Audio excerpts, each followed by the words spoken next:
Today, I'm going to share with you what I believe is the biggest form of enslavement on this planet, and that is the programming and indoctrination of our minds to cause us to see ourselves and form belief systems about ourselves and our world that are so much smaller than we actually are. And I'd like to share with you my story of coming to an awareness of this knowledge. I was raised in the same world that all of us were. I am now 36, so when I was a child, I was growing up in the late 80s, early 90s. People worked a 9 to 5, was often referred to as the daily grind. Get up, go to work, come home, watch TV, go to bed, do it all over again, and be 100% completely miserable the entire time, hate your job, hate your life, and just accept that this is the way it has to be.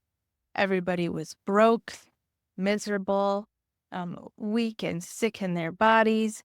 And this is just the way it was. And there's just a very strong sense of life is hard, life is a struggle. Everybody hates their job, everybody hates their life. You just got to get through it and do the best you can. These are the mindsets that were programmed into us. I am just a part of this system. I have to live my life doing things I hate, being miserable, doing what they tell us we have to do. I know as I grew into adulthood, there's so much pressure. I had to get a job and contribute to society. When I decided to stay home with my children, I received so much judgment because we struggled financially, because we couldn't afford the nice things. Now, this is later on, backtracking a little bit. When I was a teenager, I joined the charismatic church, and I was very drawn to the charismatic church at that point in my life because it opened my mind. It began the process of opening my mind. I was exposed to word of faith teachings. And at the time, I was very depressed, had been depressed for many years, and was desperately seeking relief. Well, this charismatic church that I joined had healing rooms opened. I went to visit the healing rooms one day and I received a miraculous healing of my depression. And from that point on, I was sold on all the word of faith teachings. I went on to experience several more miraculous physical healings in my body. I can tell you exactly what caused those healings to happen. I reached a point where I would have a certain mindset. And the best way that I can describe it is a combination of creativeness and surrender. Creating in your awareness, in your personal reality, the feeling and belief as if you have already received the healing. So I suffered from IBS for a while and I had severe abdominal pain. And it took me a while to get to the point, and I still remember the exact moment I reached the point where I had what they call faith for healing, and it allowed the miracle to occur. I reached a point where I believed beyond a shadow of a doubt, not that I'm going to get healed or that it's possible for me to be healed. I believe I am healed now. I am already healed. You completely lose the sense of needing to be healed, of wanting to be healed, because you, in your reality, in your mind, in your state of being, you are already healed. You don't need anything.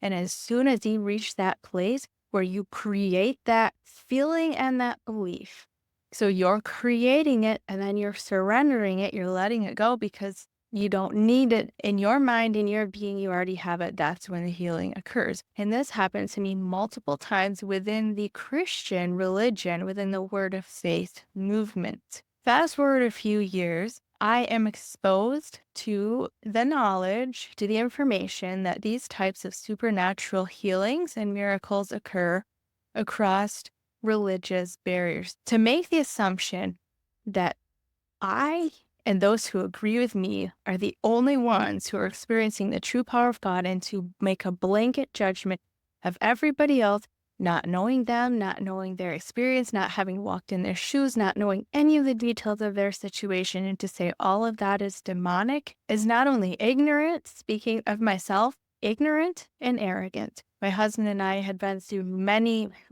financial challenges. We had lost 2 homes. We had had our car repossessed. We had both lost our jobs. I had been pregnant without insurance twice. And I discovered Joe Dispenza on my YouTube playlist, and I was ready to hear what he had to say. And he was saying all the same things that my Word of Faith pastors, my Christian, charismatic, Holy Spirit filled pastors would say. And he was describing the exact experience that I went through when I received my physical healings. Joe Dispenza will talk, if anybody's familiar with him, he talks about how it's the thought and the emotion. The thought sends out the signal and the emotion brings it back to you. So it's that combination, the electromagnetic combination is how he describes it, that it doesn't create the reality that you're wanting or create the healing that you're wanting. It brings you into the reality where that's already true. And I decided to take his advice. He suggests that you get up and do 2 hours of meditation in the morning if you have time, but whatever you have time for. And what you're supposed to do is listen to some music that's inspiring to you, close your eyes, and create the reality in your mind that you want to create. And this can be anything, who you want to be as a person. Say you want to be a loving, generous, honest, kind, strong, brave person. Then you begin picturing in vivid detail, walking yourself through scenarios, creating, what does this life look like? What do I look like? What do I act like? How do I feel? How do I think? What do I do? You make that feeling so strong that you feel like you already are that person. And you get up and go about your day carrying that feeling with you. And like I said, it could be for anything. It could be for physical health. It could be for finances. It could be for a change in career, anything that you want to create. So I decided I'm going to start doing this. As I began doing this process, I saw instant changes in my life. It actually led me into a full-blown spiritual awakening that had me bliss out for several years before I started to come down. But the primary things that I was imagining and creating about myself is I am loved and accepted, I am full of joy, and I am at peace. I wanted love, joy, and peace in my life. And not only did this begin to happen, but all of my life completely changed. Like I said, I began to feel like I was living in paradise. Everything in my life opened up to me. Opportunities started opening up. That's it. During that place in my life is when I started my YouTube channel and I became very successful. My husband and I got out of low-income housing and got into a house. My relationships completely transformed, and I had this close-knit community of people around me that supported me. I was living in heaven on earth, the same exact thing that I did when I received my supernatural healings. I was creating from a surrendered place of, this is already true. This is already who I am. Imagine it like it is now. I don't need anything. I don't want anything. It's when you let go of that need and that want and accept it as if it already is, that you bring it into reality. And so at that point, I fully accepted that the ability to create with our state of being, our mind, our perception, how we perceive the world, and our state of being is not limited to one religion. And it is not God reaching down and choosing to heal someone because they had enough faith or something like that. It is an ability that is innate in all of us, but it's the word ability isn't even the best word. It is who we are. We are spirit. And this means we are magnificent, light-filled beings that are creative by nature. We are part of the great light. We are part of the great I am. And the great I am is expressing God's self in this entire creation. We are all part of that expression, and we are all part of that I amness that is expressing God. And so that's what we are, what spirit is by nature. It is a state of being. It is a creative force, a creative essence. And so just by being who you are, just by sitting in a room, even if there is nothing on your mind and you're staring blankly out the window, you are creating. You are always creating what your state of being is. I had another revelation a couple of years later. So as I said, my husband and I struggled immensely with finances, and I had a serious poverty mindset. So did my husband. And I know for me, it was because of the idea, and I still do believe this to some extent because I'm really big into near-death experiences, and a lot of times the message of near-death experiences is that material things are not what matters, and that they can actually get in the way of the development of the spirit. So this idea that that if you have a lot of money or you have a lot of stuff, it's going to dampen your spiritual connection. That was always something I was really afraid of. Yes, if you are wanting and needing money to be happy, that will dampen your spiritual connection. What you want to do is come to an understanding that you don't need anything and you don't want anything. Let all those attachments go and tune into who you really are. I came to a point where I recognized I am abundance itself. I am, as we stated, a powerful, magnificent, creative spiritual being. Everything that I need is within me because within me is the light of God, the light of source. That's what I am. Everything that is out here is an illusion. I don't need any of that. I can't actually ever get any of that. I am already enough. And so when I let go of the need or the desire to have more money, more stuff, I need this, I need that, so we can stop struggling financially. And I realized all I have to do to have my needs provided for is to open up that channel. Recognize abundance is within here. It all comes from within here. And if you believe it's going to come from a job, then that's where it's going to come from. But if you believe that it could come from absolutely anywhere, then you're not limited to a 9-to-5 job. I no longer try to make money. I don't ever worry about money. What I focus on is creating within myself abundance, creating within myself satisfaction, creating within myself heaven.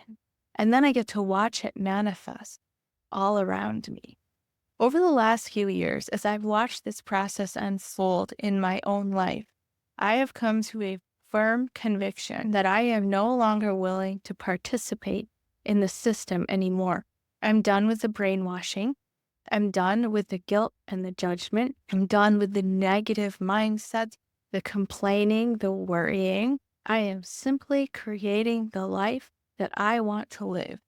For me, what does that look like? What is the life that I want to live? There are 3 things that are really important to me. The first one is living a life of purpose. So there are things that I am so passionate about, and I want to do something about those things. I want to make a difference in the world.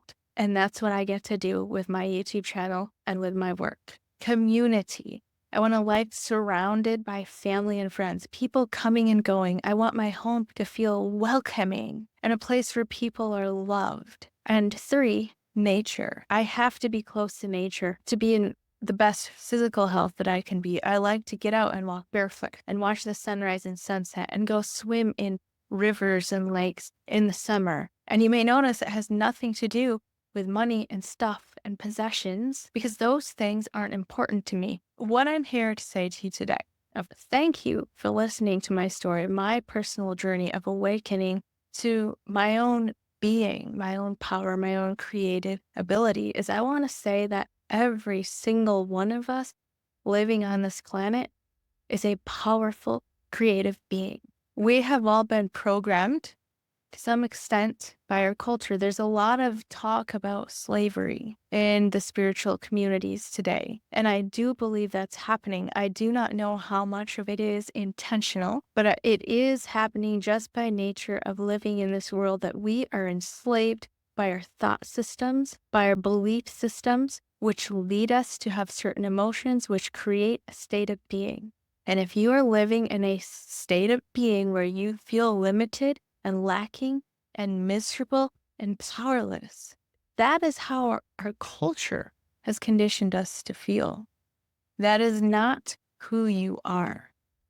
Breaking out of that is as simple as changing the way you think, changing the way you perceive, changing what you believe about yourself. And there's so many tools that are available to help us now to sort of undo some of that programming, but it really can be as simple is sitting down for 30 minutes in the morning, putting in some music in your earbuds that inspires you, and imagining yourself limitless, powerful, abundant, happy, peaceful.